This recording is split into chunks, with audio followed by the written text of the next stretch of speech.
મારું નામ વાળા ભરતસિંહ પોપટભા, ખેડૂત આગેવાન અને સામાજિક કાર્યકર.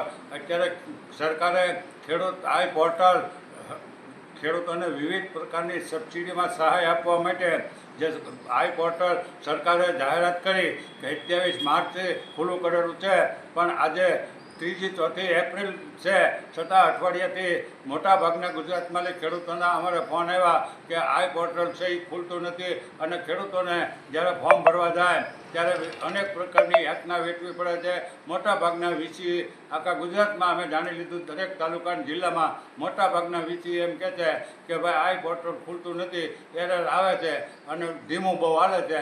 એટલે અને પ્રાઇવેટમાં જ્યારે ખેડૂતો ભરવા જાય અને પોતાના ગામ મેકિન તાલુકા કે જિલ્લામાં, ત્યારે ત્યાં પ્રાઇવેટવાળા ઓછામાં ઓછા 100 રૂપિયા, 150 અને 200 રૂપિયા સુધી એક ફોર્મ ભરવાના આપે. સરકારે જાહેરાત મોટી કરી, એમાંય ખેતીવાડી ખાતામાં 43 જેટલી સહાય છે, કે બાગાયતી વિભાગમાં છે, પશુપાલનમાં છે અને મત્સ્ય ઉદ્યોગમાં છે, એવી વિવિધ પ્રકારની આત્મનિર્ભર વિભાગ છે.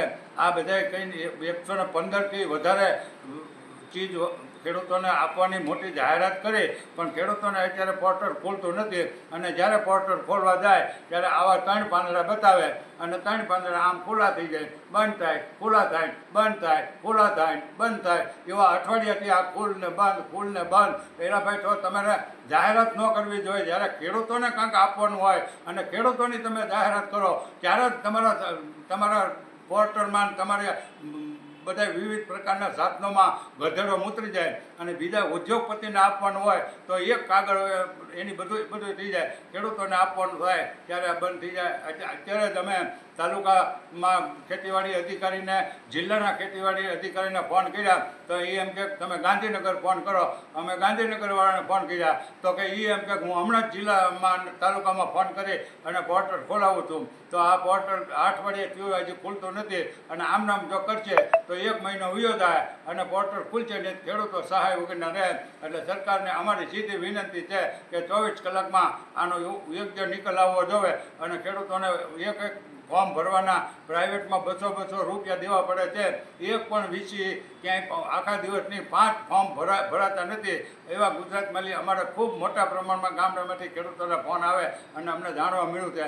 એટલે આ મફતમાં ફોર્મ ભરવાના છે, એક પૈસો દેવાનો નથી એવી સરકાર જાહેરાત કરે અને ખેડૂતોને 100 થી 200 રૂપિયા સુધી એક ફોર્મના ભરવા પડે અને અઠવાડિયાથી ખેડૂતોને ધક્કા ખાય અને હજારો રૂપિયા આમાં ખેડૂતોને સબસિડીની સહાય મેળવવા માટે કરવા પડે. એટલે સરકારને અમારી સીધી વિનંતી છે કે તમે હવે આ 3 પાંદડાનું પોર્ટલ છે એ 24 કલાક ખુલ્લું કરો અને ખેડૂતો જાય એટલે એનું ફોર્મ ભરાઈ જાય. નકર આવનારી તાલુકા પંચાયતની, જિલ્લા પંચાયતની ચૂંટણીમાં ખેડૂતોએ પાછા આમ કરીને આમ પાંદડા બંધ કરી અને પેટી મત નહીં નાખે.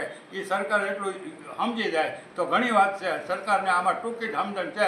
જો ખેડૂતો આમ કરીને આમ પાંદડા બંધ કરી દે તો સરકારની પેટીઓ ખાલી જાય અને સરકારને ઘર ભેગીનો થવાનો વારો. અને ગાંધીનગરવાળા એમ કહેતા હોય કે અમે ભાવનગર ફોન કરીને, અમરેલી ફોન કરીને, તો પછી તમારા ફોનથી જો ન થતું હોય એ હાટું તમને ગાંધીનગર બેસે, તમારથી ન કામ થતું હોય તો રાજીનામા આપીને ઘર ભેગી ના થાવ. અને અધિકારીઓ, જિલ્લાના તાલુકાના અધિકારીઓ જો તમે ન કરાવી શકતા હો તો પછી તમે લાખના 50 હજારના પગાર ખાઓ, એ તમે ઉપડો, તમારી વગરનું ભલે અમારી ખેતી ભાંગી જતી. પણ સરકારને અમારી વિનંતી છે કે 24 કલાકમાં પોર્ટલ ખોલવું જોઈએ અને તમામ ખેડૂતને સ્થળ ઉપર જ્યારે ફોર્મ ભરવું હોય ત્યારે ભરાઈ જવું જોઈએ. અને અત્યારે ઘઉંની ખરીદી તો સરકારે કરી નથી, 90% ખેડૂતોએ ઘઉં વેચી દીધા, ચણાની ખરીદી માંદી હાલે છે.